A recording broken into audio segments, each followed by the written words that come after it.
Terlihat sebuah pesawat sedang mengudara di atas pegunungan es yang membawa sekelompok pria. Mereka terlihat sangat menikmatinya dengan wajah yang bahagia. Namun kejadian naas terjadi saat pesawat lepas kendali yang membuat goncangan sangat kuat. Pilot pun berusaha mengimbangi keadaan, karena cuaca ekstrim membuat pandangan pilot terbatas yang membuat ia harus menghantam pegunungan Andes. Queda de un paso más bajo. Lo cruzamos.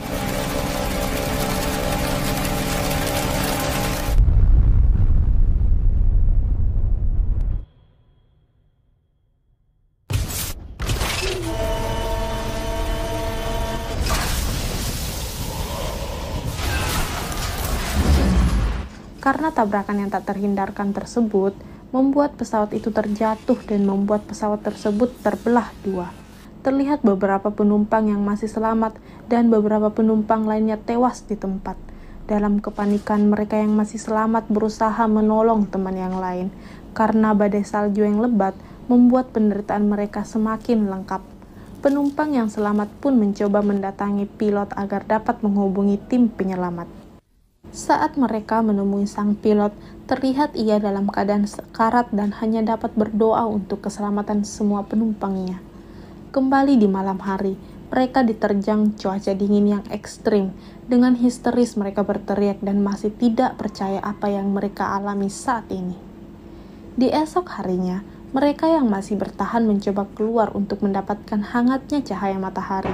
Mereka semua adalah tim inti rugby yang akan melakukan pertandingan di negara lain. Kita flashback sebelum kejadian tersebut. Kita beralih beberapa hari sebelum peristiwa. Pada Oktober 1972, sekumpulan mahasiswa dari kota Montevideo berhasil memenangkan pertandingan rugby. Karena kemenangan itu membawa mereka bermain di negara Chili. Karena biaya terbatas, mereka pun menyewa pesawat milik Angkatan Udara dan diisi oleh 45 orang, terdiri dari tim rugby dan staf pelatih serta beberapa orang tua pemain. Kita kembali masa sekarang, di mana mereka berkumpul dan berbincang. Marcelo yang merupakan seorang kapten tim menginstruksikan kepada rekan-rekannya mengeluarkan mayat, juga mengeluarkan kursi untuk membuat ruang bagi mereka yang masih selamat. Mereka memeriksa cover yang berisi makanan, lalu mengumpulkannya dalam satu tempat. Setelah mengumpulkan seluruh jenazah, total ada 11 orang meninggal hingga hari itu. Marcelo membagi sedikit demi sedikit makanan pada masing-masing orang agar persediaan mereka tercukupi selama mereka bertahan hidup.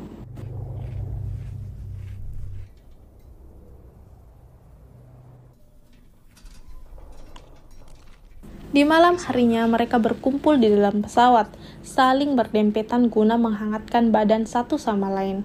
Bahkan lubang-lubang pun mereka tutup agar udara yang begitu dingin tidak masuk ke ruangan. Marcelo sedikit memberi motivasi ke teman-temannya dengan mengatakan jika pencarian mereka sudah dimulai dilakukan oleh tim penyelamat. Di hari ketiga, seorang bernama Nando tersadar dari pingsannya. Nando dengan terkejut mengatakan apa yang terjadi dengan pesawat mereka. Teman-temannya pun menjelaskan jika pesawat mereka mengalami insiden yang membuat mereka terperangkap di tempat itu sudah 3 hari lamanya. Nando pun kembali mempertanyakan di mana ibu dan adik perempuannya. Mereka pun mengatakan jika adiknya bernama Susi berhasil selamat, tapi dalam keadaan lemas sementara ibunya telah meninggal. Terlihat Vito dengan jiwa survivalnya memanfaatkan sinar matahari dari bongkahan salju dan rekan-rekannya membuat tanda X agar tim penyelamat yang mencari mereka mengetahui keberadaannya. Di siang harinya, mereka melihat pesawat yang melintas dan berusaha memberi tanda guna meminta bantuan. Terlihat mereka sangat bahagia karena yakin pesawat itu melihat keberadaannya. Di sore harinya, dengan rasa lapar mereka saling ngobrol sembari menunggu tim penyelamat datang. Hingga malam tiba, tim SAR pun tak kunjung datang. Di hari keempat mereka mendengar suara helikopter, akan tetapi tim penyelamat tidak melihat keberadaan mereka. Kini makanan mereka tersisa sedikit dan akan terus menahan lapar jika tim penyelamat tidak segera menemukan mereka. Salah satu dari mereka mengutarakan ide dan berencana memanjat tebing dan pergi ke sisi lain pesawat. Ia mengatakan jika baterai pesawat tersimpan di bagian ekornya, dan baterai itu bisa saja mereka gunakan untuk menyalakan radio komunikasi. Tanpa melakukan persiapan terlebih dahulu, 4 orang di antara mereka langsung saja menuju sisi pesawat lainnya. Di tengah perjalanan, mereka beristirahat karena kelelahan. Saat itulah mereka sadar jika pesawat mereka tak terlihat dari kejauhan. Karena hal itu tersebut, tim penyelamat pun menemukan mereka. Tak beberapa lama, terdengar suara dari atas gunung yang membuat mereka takut jika akan terjadi longsor dan membuat mereka kembali ke tempat semula. Pada hari ke-6, mereka sangatlah kelaparan dan memakan apa saja yang dapat mereka makan. Nanda pun mengatakan ke Vito, jika mereka tak akan kelaparan jika memakan daging temannya yang telah meninggal. Karena hal tersebut mereka pun diskusi. Roberto dan Vito setuju, dikarenakan hanya itulah satu-satunya yang dapat mereka makan. Sementara beberapa teman lainnya menentang hal tersebut, karena mayat itu adalah rekan-rekan mereka dan tidak mungkin mereka makan. Kalaupun harus dimakan, mereka harus mendapat izin terlebih dahulu dari orang yang bersangkutan. Terjadi perdebatan yang menegangkan, karena mereka harus memilih makan teman sendiri atau harus mati kelaparan. Roberto pun mengatakan jika kondisi mereka semua semakin melemah, bahkan air kencing pun mereka telah berubah menjadi hitam. Di hari ke-8, sebagian dari mereka mulai mengunyah tali sepatu bahkan tembakau rokok. Susi, adik Nando yang tidak dapat lagi bertahan dan akhirnya meninggal. Nando kemudian mengubur adiknya di dalam salju dengan perasaan hancur dan sekarang sisa 27 dari mereka yang masih bertahan. Di hari selanjutnya, hari ke-9, mereka hanya berada di dalam bangkai pesawat karena salju yang kembali turun. Vito pun mengatakan jika ia meninggal nanti, ia akan merelakan tubuhnya dimakan oleh rekan-rekan lainnya. Dan beberapa teman lainnya juga ikut mengatakan hal yang sama. Tak beberapa lama kemudian, beberapa di antara mereka langsung keluar dan menyantap jenazah temannya yang bergeletakan di salju, dan beberapa teman lainnya masih tak mau melakukannya. Di esok harinya, mereka kembali melakukan hal yang sama dengan memakan daging temannya. Vito memotong daging itu di tempat yang tak terlihat agar mereka yang memakannya tidak berpikiran daging siapa yang mereka makan. Mereka menemukan koper dan langsung memeriksanya. Ia menemukan sebuah radio kecil yang telah basah dan berusaha untuk menyalakannya. Stamina mereka yang kembali berusaha mencari saluran radio yang mungkin saja ada, sedang Marcelo dan satu rekannya yang masih kelaparan hanya duduk lemas di dalam pesawat. Di saat yang bersamaan mereka mendengarkan suara amarah dari luar. Se realizaron 66 misiones de búsqueda y rescate aérea chilena, así como aeronaves de la Fuerza Aérea Uruguaya y Argentina. Se acaba de finalizar la búsqueda del avión uruguayo siniestrado en los Andes. Alhasil, radio yang mereka temukan berhasil berfungsi, akan tetapi mereka malah mendengar kabar buruk bahwa pencarian pesawat mereka mulai dihentikan dan kembali dilanjutkan tahun depan jika salju sudah mulai mencair. Hal tersebut membuat mereka semua histeris dan frustasi termasuk Marcelo yang selalu optimis. Ia pun kini terlihat mulai pasrah dan meminta teman lainnya untuk mulai makan. Tapi Numa tetap diam dan tetap teguh dengan pendiriannya. Numa yang masih penasaran dengan sisi pesawat lainnya, ia pun kembali mendaki bersama 2 orang lainnya. Setelah lama berjalan, mereka pun kini telah berhasil menemukan bagian pesawat lainnya.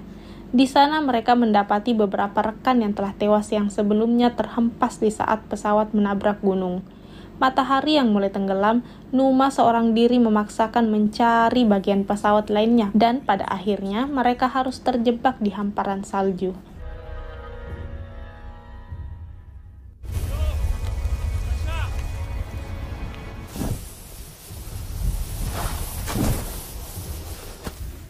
Te va a agarrar la noche.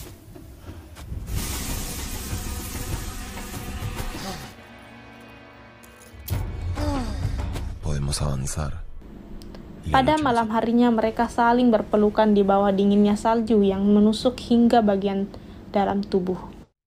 Di pagi harinya mereka pun berhasil bertahan meski seluruh tubuh mereka ditutupi salju. Menggunakan potongan badan pesawat, mereka meluncur kembali ke tempat semula. Di sela pembicaraan mereka, Nando mengatakan akan mengitari gunung karena ia yakin negara Chili berada di balik bukit itu.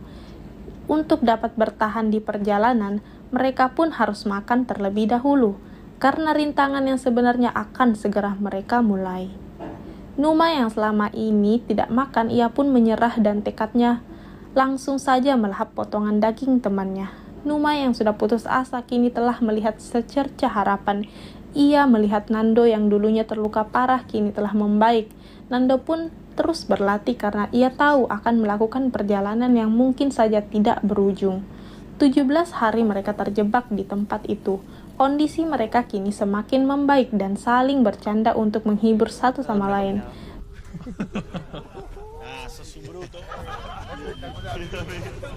Nasib sial kembali terjadi ketika longsor yang tiba-tiba saja terjadi dan menimbun mereka semua. Teman-temannya yang masih dapat keluar segera menolong rekan-rekannya yang masih tertimbun. Beberapa di antara mereka dapat dikeluarkan dan sebagian sudah tak dapat lagi diselamatkan dan meninggal dalam kejadian itu. Baru saja mereka pulih kembali dari insiden yang pertama, kini mereka kembali terluka dan longsor kedua pun terjadi yang membuat mereka semua tertimbun tanpa sisa. Bahkan bangkai pesawat pun sudah tak terlihat. Beruntungnya Numa dapat membuat celah yang membuat udara masih dapat masuk dan mereka semua masih dapat bernafas.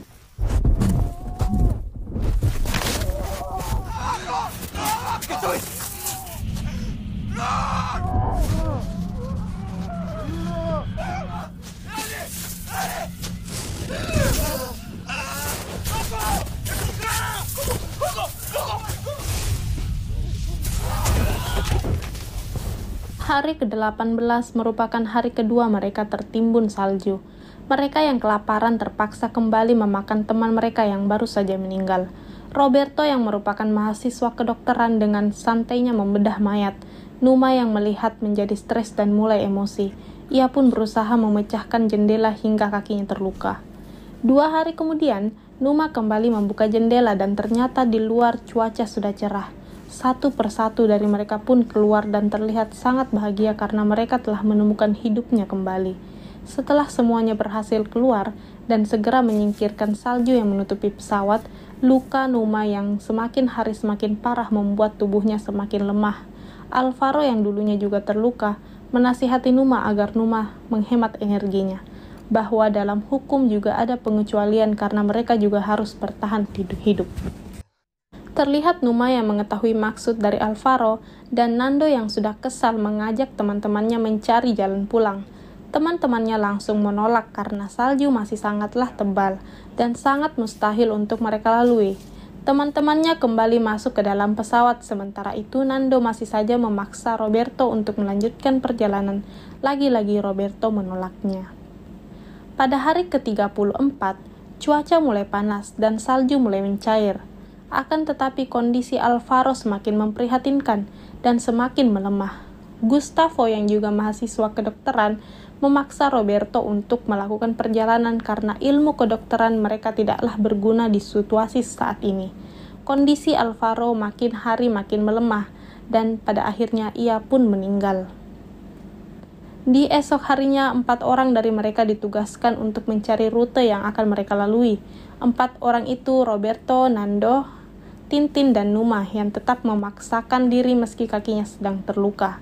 Saat itu mereka mencoba melewati arah selatan menuju Argentina, tapi belum jauh berjalan, Numa terjatuh karena merasakan sakit di kakinya.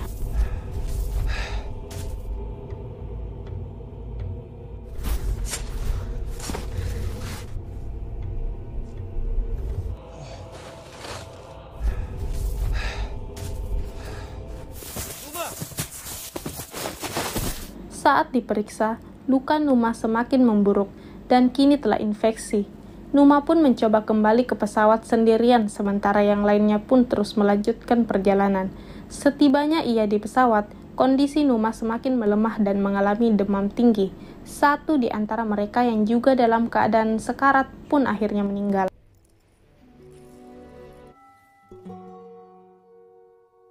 Di esok harinya, Nando dan teman lainnya kembali ke pesawat. Saat itu mereka mengabarkan jika telah berhasil menemukan ekor pesawat. Ternyata, ekor pesawat itu terhempas jauh ke arah berlawanan. Juga menemukan banyak makan dan banyak bungkus rokok. Di tempat itu juga mereka menemukan baterai yang mereka cari. Karena baterai yang terlalu berat, mereka pun memutuskan untuk membawa radionya ke tempat itu. Siang harinya mereka kembali ke pesawat dan salah satu dari mereka merupakan jurusan elektro. Beruntung baterai itu masih berfungsi dengan baik. Roy kemudian menghubungkannya dengan radio yang mereka bawa dan radio tersebut juga berhasil menyala tetapi tidak ada jaringan. Hola. Hola. Hola.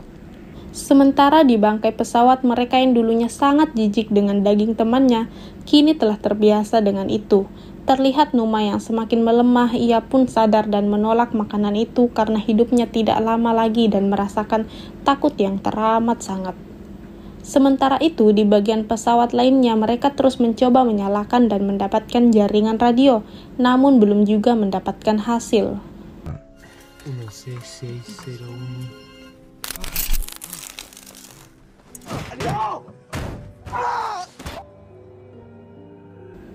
Di saat Tintin memeriksa barang, ia pun menemukan kain anti air dan ia pun membawanya agar bisa mereka gunakan nantinya saat berada di alam terbuka.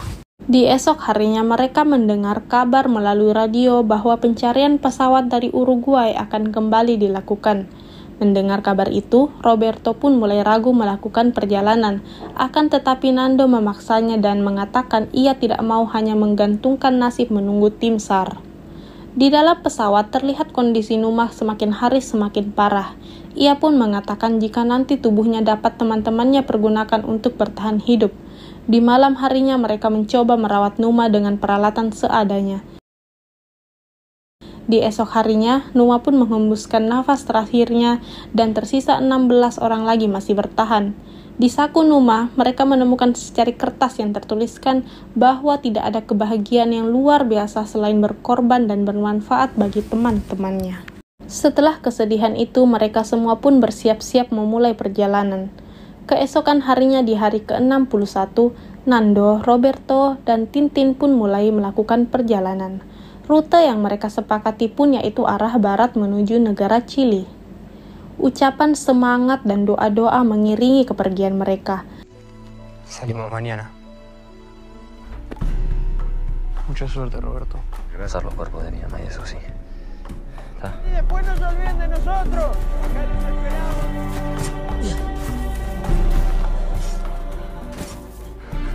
Di hari itu cuaca sangatlah bersahabat dengan mereka dan mereka pun melalui pegunungan Andes.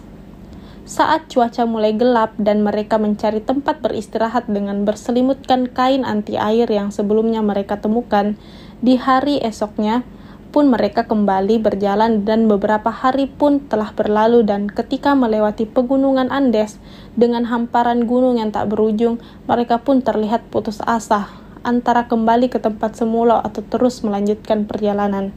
Dengan tekad Nando, ia pun mengatakan sedikit motivasi. Jika mereka lebih baik mati setelah berjuang daripada harus mati tanpa melakukan apapun, Nando pun mendesak Roberto untuk melanjutkan perjalanan karena mungkin akan memakan waktu yang begitu lama. Di sini Tintin pun mengorbankan bekalnya pada Roberto juga Nando, ia akan kembali ke badan pesawat. Hari-hari pun berlalu, ia terus berjalan dengan cuaca yang cukup bersahabat dengan mereka. Pada akhirnya mereka pun melihat lembah dan menuruninya hingga ia mendapatkan bebatuan yang tidak tertutup oleh salju, yang artinya sedikit lagi mereka akan berhasil. Keduanya pun beristirahat di tempat itu. Di esok harinya mereka pun menemukan sebuah sungai dan langsung minum untuk melepaskan dahaga mereka. Tanpa sengaja mereka mendapati polisi hutan dan segera meminta tolong sembari menyebutkan identitasnya. Tanpa berpikir panjang, polisi itu pun langsung membawa keduanya ke kantor dan langsung saja melaporkan hal tersebut ke tim SAR yang mencari mereka. Ia pun dihidangkan makanan dan merasakan pertama kalinya makanan terenak setelah insiden menimpa mereka. Tak lama berselang datang segerombolan media yang hendak meliput keberhasilan mereka. Keberhasilan mereka pun membuat viral seluruh negeri dan berita itu pun sampai di radio yang teman-temannya dengarkan. Interrumpimos los amigos oyentes de este programa para ampliar la información que les adelantamos hace unos minutos, porque ya se conoce la identidad de los dos jóvenes sobrevivientes del avión uruguayo que se estrelló hace 71 días en los Andes. Se trata de Roberto Canessa y Fernando Parrado. Mereka pun sangat terharu atas keberhasilan kedua temannya. Mereka pun segera berkemas dan dijemput tim SAR. Terlihat Nando di dalam sebuah helikopter sebagai penunjuk lokasi jatuhnya mereka. Terlihat Gustavo yang mencoba membawa semua benda yang dapat menjadi kenang-kenangan bagi semua teman-temannya. Dan terlihat Roberto yang masih menyimpan daging perbekalan dan hendak menguburkannya. Saat melihat helikopter tiba, mereka semua pun terlihat sangat bahagia, seakan tak percaya bahwa mereka masih dapat selamat dari kejadian mengerikan itu. Mereka semua pun dievakuasi dan segera dibawa ke rumah sakit untuk memeriksa kesehatannya. Pada tanggal 22 Desember, atau tepatnya 71 hari setelah awal insiden itu, akhirnya beberapa di antara mereka yang masih selamat diangkut ke Chili saat itu juga. Berita itu pun viral di mana-mana atas keberhasilan mereka melewati insiden yang tak terlupakan itu. Film pun berakhir.